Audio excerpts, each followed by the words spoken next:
YSR Congress party ఆవిర్భవించి మార్చి 12వ తేదీకి 15 ఏళ్లు పూర్తి చేసుకుని 16వ ఏట పార్టీ అడుగుపెట్టే పరిస్థితి ఉంది. సో ఈ నేపథ్యంలో అసలు వైఎస్ఆర్ కాంగ్రెస్ పార్టీ స్థాపనకు దారి తీసినటువంటి పరిస్థితులు ఏంటి, అప్పట్లో వైఎస్ జగన్ ఎదుర్కొన్నటువంటి అవమానాలేంటి, వైఎస్ జగన్ ఎదుర్కొన్నటువంటి కష్ట నష్టాలేంటి, పార్టీని ఏ విధంగా ముందుకు తీసుకొచ్చారు, ఈ పరిణామాలు చాలామందికి ఇప్పటి తరానికి తెలియకపోవచ్చు. ఈ నేపథ్యంలో వైఎస్ఆర్ కాంగ్రెస్ పార్టీ 16వ ఆవిర్భావ దినోత్సవం సందర్భంగా మరొక్కసారి అందరికీ వివరించే ప్రయత్నం చేద్దాం. ఈ నేపథ్యంలో ఈ వివరాలతో మనతో క్లియర్గా మాట్లాడేందుకు ప్రముఖ విశ్లేషకులు పురుషోత్తం రెడ్డి గారు ఉన్నారు. సార్ నమస్తే. నమస్తే అండి. వైఎస్ఆర్ కాంగ్రెస్ పార్టీ స్థాపించి 15 ఏళ్లు పూర్తి చేసుకుని 16వ ఏట పార్టీ అడుగుపెడుతుంది. ఈ క్రమంలో అసలు వైఎస్ఆర్ కాంగ్రెస్ పార్టీ ఏ పరిస్థితుల్లో ఆవిర్భవించిందంటే ఏం చెప్తారు మీరు? రమణారు, బేసిక్గా భారత రాజకీయాల్లో, ముఖ్యంగా తెలుగు రాజకీయాల్లో వైఎస్ఆర్ కాంగ్రెస్ పార్టీ అనేది ఒక సంచలనం. రాజకీయ పార్టీ గురించి ఎందుకు ప్రస్తావన చేసుకోవాలి, వాళ్ళ నడక గురించి, వాళ్ళ తీరుతెన్నుల గురించి అంటే, అరిస్టాటిల్ రాజకీయాల గురించి ఒక గొప్ప విషయం చెప్తారు. రాజకీయాలంటే అర్థం ఏమిటంటే, ఉయ్యాల నుంచి కాటి వరకు మనిషి యొక్క సమగ్రాభివృద్ధి గురించి ఆలోచించేదే రాజకీయం అంటాడు. ఉయ్యాలంటే పుట్టడం, కాటిగా అంటే చనిపోవడం. అంటే పుట్టిన బిడ్డ నుంచి చనిపోవడం మరణం వరకు మనిషి యొక్క సమగ్ర డెవలప్మెంట్ గురించి ఆలోచించేదే రాజకీయం. అంత గొప్పది రాజకీయం అంటే. అంటే మన దృష్టిలో రాజకీయ పార్టీలు ఈ గొడవలతోనే రాజకీయం అనుకుంటారు. అవి కాదు రాజకీయం అంటే. కాబట్టి రాజకీయం అంటే ప్రజలు ఖచ్చితంగా రాజకీయ పార్టీయే రాజకీయం చేస్తుంది, రాజకీయాలకు నాయకత్వం ఇస్తుంది. సో ఆ కోణంలో చూసినప్పుడు వైఎస్ఆర్ కాంగ్రెస్ పార్టీ ఒక ప్రభావిత శక్తిగా ఉన్న ఈ రాష్ట్రంలో ఖచ్చితంగా ఆ పార్టీ యొక్క పుట్టుక, పెరుగుదల గురించి ప్రస్తావన చేసుకోవచ్చు. 15 ఏళ్ళు అనేది ఒక రాజకీయ పార్టీకి పెద్ద సమయం కాదు.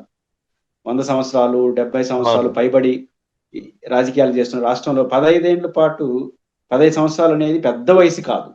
కానీ 100 ఏళ్ల రాజకీయ అనుభవాన్ని 15 ఏళ్ళలో వైఎస్ఆర్ కాంగ్రెస్ పార్టీ చెవి చూసింది.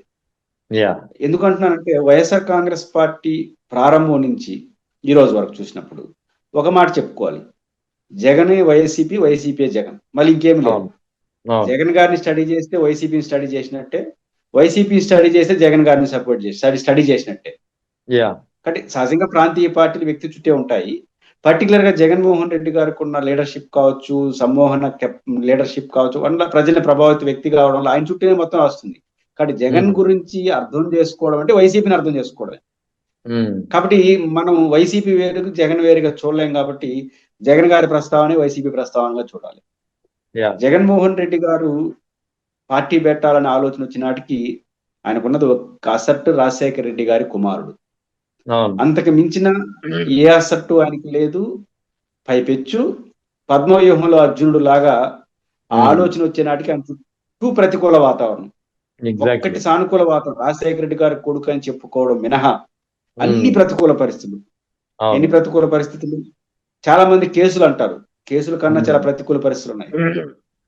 అధికారంలో ఉన్న కాంగ్రెస్ పార్టీ, దాన్ని రాజకీయంగా వైపించే తెలుగుదేశం పార్టీ ఒకటైపోయినాయి.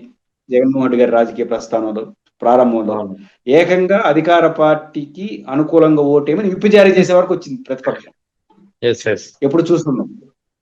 కానీ ప్రతిపక్షం దీని చాలదన్నట్టు తెలుగు ప్రజలను విశేషంగా ప్రభావితం చేసినటువంటి మెగాస్టార్ చిరంజీవి ప్రజారాజ్యం పెట్టి కొత్త పార్టీ, 18% ఓట్లు వచ్చిన పార్టీ. రెండో వైపు తెలంగాణ ప్రజల అస్తిత్వ ఉద్యమానికి ప్రతినిధిగా టిఆర్ఎస్ పార్టీ. అంటే 4 ప్రధాన పార్టీలు బలంగా ప్రజలు చీలికిపోయిన రాష్ట్రంలో ఈ 4 పార్టీలు తట్టుకుని ఒక పార్టీ పెట్టాలన్న ఆలోచన రావడమే పెద్ద సాహసం. అందుకే వైసీపీ ఒక సంచలనం అంటారు. ఆ సాహసం జగన్మోహన్ రెడ్డి గారు చేశారు. జగన్మోహన్ రెడ్డి గారు చేసిన మరుక్షణం జగన్మోహన్ రెడ్డి గారి చుట్టూ సిబిఐ కేసులు. ఈరోజు సిబిఐ కేసులు నడుస్తున్న తీరు చూస్తే జగన్మోహన్ రెడ్డి గారి నాయకత్వం వైసీపీని పురిటిలోనే పిసికేయాలి, చంపేయాలి రాజకీయంగా అనే వ్యూహంతోనే కేసులు పెట్టారా అని దాన్ని చూస్తే అర్థం అవుతుంది. నేను తిరుపతిలో ఉంటాను కాబట్టి తిరుపతిలో గులాబ్ నబీ ఆజాద్ చేసిన ఒక ప్రకటన, తిరుపతిలోనే జగన్ తొందరపడ్డాడు, కాంగ్రెస్ లోనే ఊరుంటే కేంద్ర మంత్రి అయి ఉంటాడు, లేదా తర్వాత ముఖ్యమంత్రి అయిన ఉజ్వల భవిష్యత్తుని పనంగా పెట్టుకున్నాడు తొందరపాటి నిర్ణయాలతో అని గులాబ్ నబీ ముఖ్యమంత్రిగా భవిష్యత్తులో ఉండాల్సిన జైల్లో ఉన్నాడు అన్నాడు. అంటే ఆ కేసులు ఎందుకు పెట్టారు, ఎట్లా పెట్టారని ఈ వ్యాఖ్యలు బట్టి అర్థం అవుతుంది. అయితే 15 ఏళ్ళు తిరిగి చూస్తే జగన్ ఉజ్వల భవిష్యత్తు కొనసాగుతుంది. ఆయనకు ఉజ్వల భవిష్యత్తు గురించి ప్రశ్నించినటువంటి గులాబ్ నబీ వ్యాజ్యతో సహా కాంగ్రెస్ పార్టీ దేశంలో ఎలాంటి పరిస్థితి ఉందో మనం చూసాం. దీనికి కారణం జగన్మోహన్ రెడ్డి గారు ఓపిక, నిలబడడం, ఇది మనకు కనపడుతుంది. 2, జగన్మోహన్ రెడ్డి గారు పార్టీ పెట్టే నాటికే వెంటనే అరెస్టు, 16 నెలలు జైలు. 16 నెలలు జైల్లో స్టార్టింగ్ పార్టీ పెట్టి ఎస్టాబ్లిష్ అయింటే ఓకే, పెట్టక ముందే 16 నెలలు జైల్లో పెట్టినప్పుడు ఎవరైనా ఏం చేసి ఉంటారంటే వ్యూహాత్మకంగా వాయిదా వేసుకుంటారు ప్రయాణాన్ని. కేసు ఏమవుతుందో తెలియదు, బయట వస్తారో తెలియదు, పార్టీ లేదు, చట్టం లేదు, కుటుంబ సభ్యుల్ని పంపించి ఇది జగనన్న మాటగా చెప్పండి, నేను నిలబడతాను, రాజశేఖర రెడ్డి ఆశయాలు కొనసాగిస్తాను, మీకోసం నిలబడతానని చెప్పిన మాటని జనం విశ్వసించారు. విశ్వసించి జైల్లో ఉన్న నాయకుడు ఎలక్షన్ జరిగితే 18 బై ఎలక్షన్ జరిగితే ఒక టిఆర్ఎస్ పార్టీ పరకాలలో అనుకుంటాను, బహుశా వరంగల్ జిల్లా మినహాయించి అన్ని వైసీపీ ఏకపక్షంగా గెలిచింది. అక్కడ జగన్ గొప్పతనాన్ని, వైసీపీ గొప్పతనాన్ని ఎంత చెప్పుకోవచ్చు అంటే హరీష్ రావు గారు అనుకుంటాను, స్వల్ప మెజారిటీతో గెలిచిన దానిపైన మీ స్పందన చెప్పండి అన్నాడు. విలేకరులు మీలాంటి వాళ్ళు పరకాల్లో స్వల్ప మెజారిటీతో గెలిచారు, మీ గాలి వీస్తా ఉంది కదా రాష్ట్రంలో. అప్పుడు హరీష్ రావు అన్న మాట వైసీపీ గొప్పతనాన్ని ఎడ తెలుస్తుందంటే, ఫ్యాన్ గాలికి అందరూ కొట్టుకోపోయినారు, ఆ ఫ్యాన్ గాలికి ఎదురుగిది గెలవడమే గొప్ప అన్నాడు. అంటే వైసీపీ పైన గెలవడమే మేము గొప్ప అన్నట్టు మాట్లాడాడు. అంటే అంత జైల్లో ఉంటూ జగన్మోహన్ రెడ్డి గారు అంటే నిలబడడం, పోరాటం చేయడం, అదే విధంగా వెన్ను చూపుకునడం, విశ్వసనీయత, ఈ టాపిక్ తో జగన్మోహన్ రెడ్డి జైల్లో ఉండి ప్రజల్లో కాలు పెట్టక ముందుగానే ఒక అద్భుత విజయాన్ని సాధించి వైఎస్ఆర్ కాంగ్రెస్ పార్టీని స్థాపించినట్టుగా మనం చూడాలి. ఇంకా ఈ అంటే ముఖ్యంగా 2009 సెప్టెంబర్ 25వ తేదీన నల్ల కాలువలో ఆయన ఇచ్చినటువంటి ఒక మాట, ఒక పార్టీ ఆవిర్భావానికి, ఆ తర్వాత కాంగ్రెస్ నుంచి ఆయన బయటకు వెళ్ళిపోవడానికి, ఇలా రకరకాల పరిణామాలకు, ఆయన చుట్టూ ఒక కుట్రకు, ఈ అన్ని సమీకరణాలకి, అన్ని పరిణామాలకి సెప్టెంబర్ 25వ తేదీన నల్ల కాలువలో వైఎస్ జగన్ ఇచ్చినటువంటి మాటకి కారణం అంటారా? జగన్మోహన్ రెడ్డి గారు మొదటి నుంచి ఈ రోజు వరకు ఒక మాట పాపులర్ గా వాడుతుంటారు, విశ్వసనీయత. ఎగ్జాక్ట్లీ. ఆయన మొదటి నుంచి ఈ రోజు వరకు వాడుతున్న భాష, మాట, నమ్మకం, విశ్వసనీయత. ఆ పాదాన్ని నుంచి బయట పోవట్లే ఆయన. 2-3 అంశాలు ప్రస్తావించవచ్చు. ఒకటి, జగన్మోహన్ రెడ్డి గారు ఆ రోజు ఇచ్చిన మాట కట్టుబడి ఉండడం, ఆయన రాజకీయ ప్రస్తావన ఎంత ప్రస్తావిస్తే 2-3 అంశాలు ప్రస్తావించాలి. ఒకటి, జగన్మోహన్ రెడ్డి గారిని తన రాజకీయ ప్రత్యర్థులు ఎంచుకున్న పద్ధతి క్యారెక్టర్ డిజైర్ చేయడం, వ్యక్తిత్వ హననం.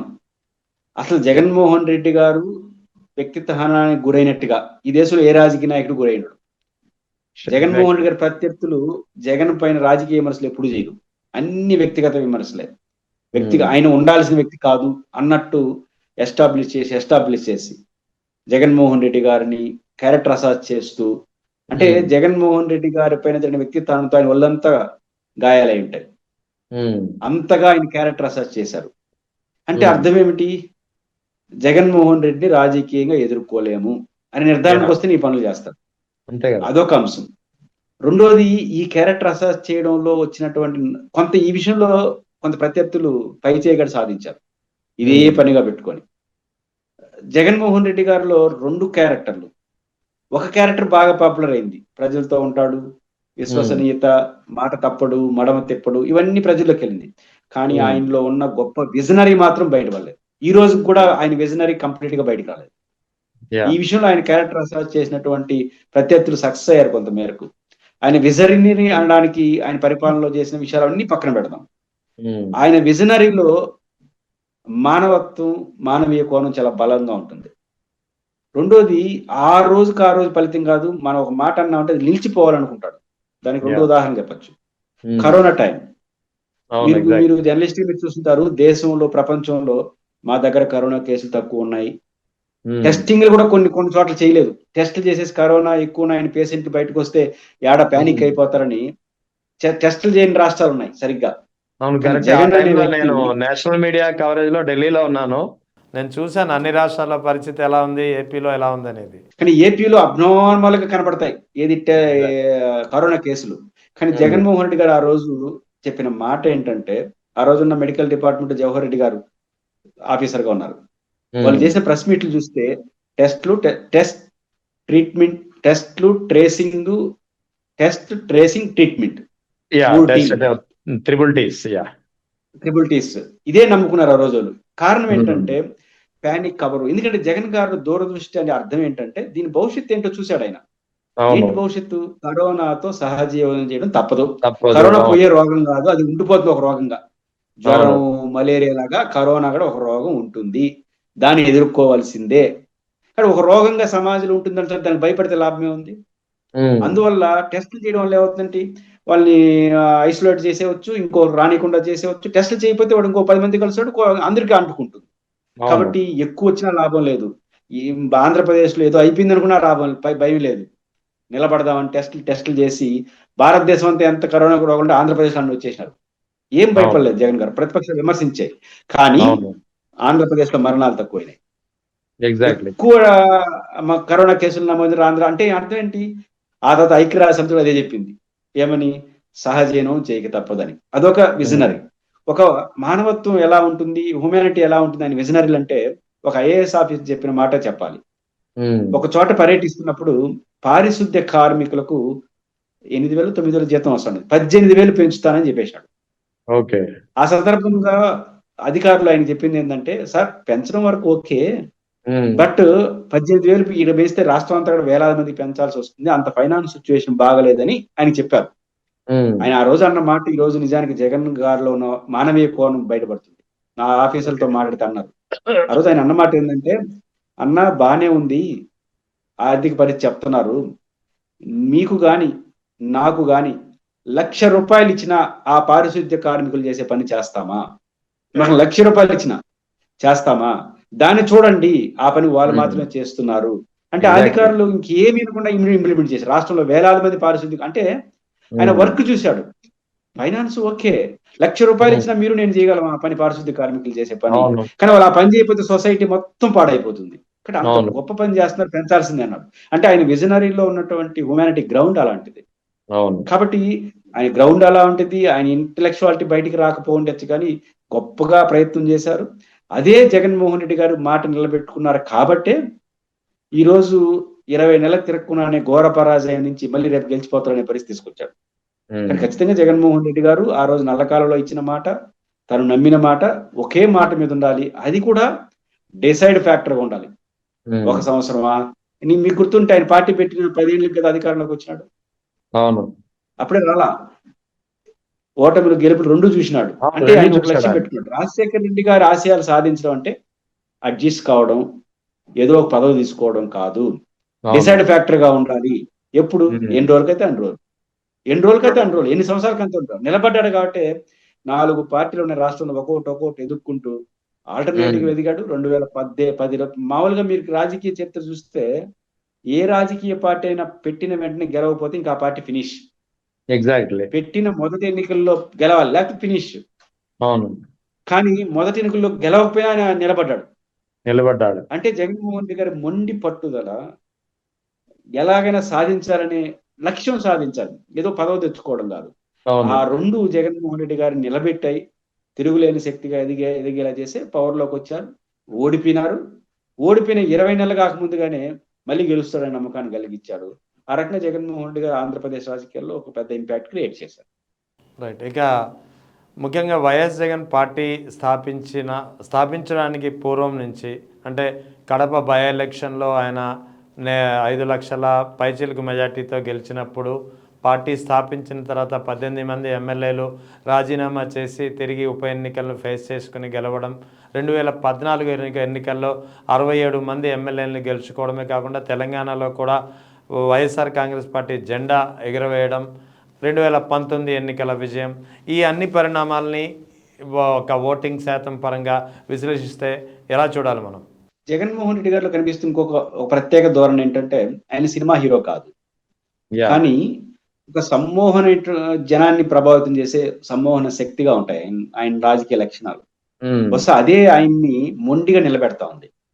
మనం అంతర్లీనంగా 2024 ఎన్నికల ఫలితాలు చూడండి. నిజానికి 2024 ఎన్నికల ఫలితాల్లో సాధారణ భాషలో చెప్పంటే వైసీపీ ఘోర పరాజయం. అవును. కానీ ఆ ఘోర పరాజయంలో కూడా జగన్మోహన్ రెడ్డి గారు ఎందుకు నిలబడ్డాడంటే ఆ ఘోర పరాజయంలో ఒక అంతర్లీనంగా జగన్ ఈజ్ నెంబర్ 1 అని ఆ ఎన్నికల ఫలితాలు కూడా కనపడతాయి మనం సున్నితంగా Yeah. విశ్లేషిస్తే. ఎట్లా అంటారంటే నరేంద్ర మోడీ గారు ఈ దేశానికి మొత్తాన్ని ప్రభావిత శక్తి, పవన్ కళ్యాణ్ గారు powerful personality in cinema hero, Chandrababu గారు అనుభవం, వీళ్ళు ముగ్గురు కలిస్తే వచ్చినన్ని ఓట్లు 1,82,00,000. సింగిల్ మ్యాన్ ప్రతికూల పరిస్థితిలో వచ్చిన ఓట్లు 1,32,00,000. అంటే ఘోర పరాజయంలో ప్రతికూల పరిస్థితిలో కూడా ఒక ఇండివిజువల్ గా చూస్తే జగన్ ఈజ్ నెంబర్ 1 ఈ రోజు కూడా తెలుగు రాష్ట్రాల్లో ఈ రోజు కూడా ఓడిపోయిన సందర్భంలో. అంటే ఇదే జగన్ గారిని నడిపిస్తా ఉంది అనుకుంటున్నా. అరే ఇంత ఘోర పరాజయంలో కూడా మనం నెంబర్ 1 ఉన్నామే, అంత బలం ప్రజలు మనం నమ్ముతున్నప్పుడు ఎందుకు నిలబడకూడదు? అవును. రెండోది, ఏ రోజుకైనా విజయం సాధించడమే తప్ప ప్రయత్నించడమే తప్ప అబ్దుల్ కలాం గారు చెప్తుంటారు కదా, కలలు కలండి, కలల సాకారం కోసం ప్రయత్నిస్తా సాకారం కోసం ప్రయత్నించండి. జగన్ గారు అదే కళ, రాజశేఖర రెడ్డి ఆశయాల కోసం పవర్ లోకి రావాలి, గెలవాలి, ప్రయత్నిస్తా ఉండడమే. కళ కనడాడు, ప్రయత్నించడం ఎప్పుడైతే అప్పుడు అవుతుంది.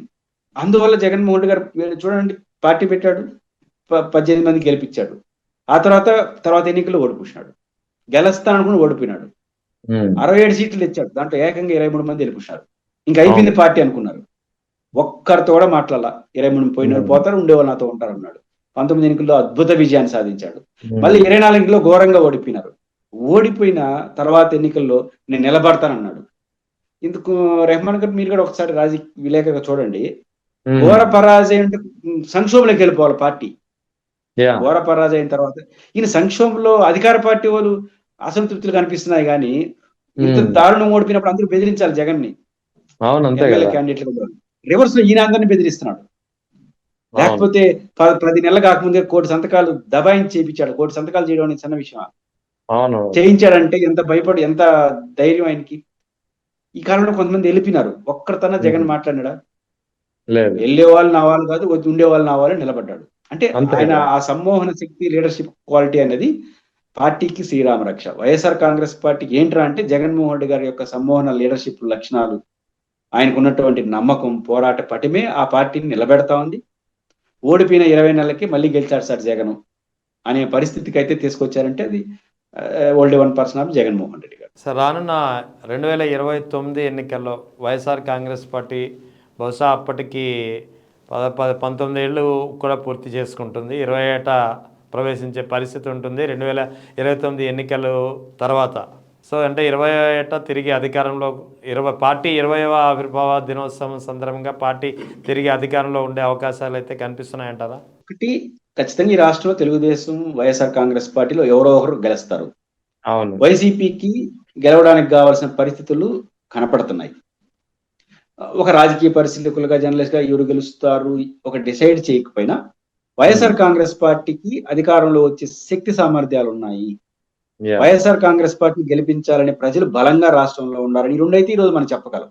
అయితే ఒకటి చెప్పగలం, రేపు 29 ఎన్నికల్లో ఎవరు గెలుస్తారు, ఎవరు ఓడుతారనే చర్చ కన్నా రాబోయే కాలంలో ఇంకొక 20-25 సంవత్సరాల పాటు జగన్మోహన్ రెడ్డి ఈ దేశంలో ప్రభావిత రాజకీయ నాయకుడుగా ఉంటాడు. ఈ రాష్ట్రంలో కాదు, ఈ దేశంలోనే. ఎందుకు? సౌత్ ఇండియాలో ప్రూవ్డ్ పొలిటీషియన్ జగన్మోహన్ రెడ్డి గారు ఒకడే కదా. అవును.